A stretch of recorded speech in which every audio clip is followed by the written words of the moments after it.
po, ito Becky, ay hindi masyadong maganda.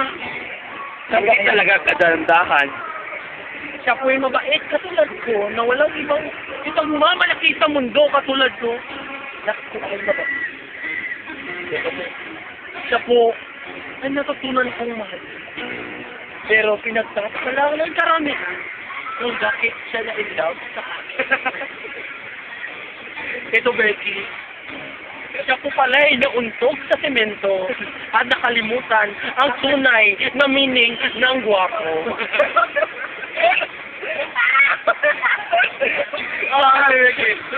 At gayon, ito Becky,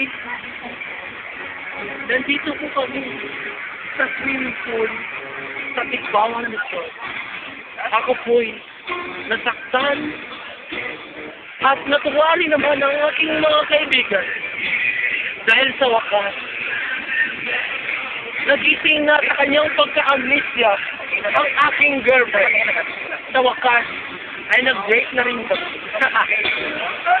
Nalaman niya na ang totoong meaning ng gwapo at ay hindi pala ako.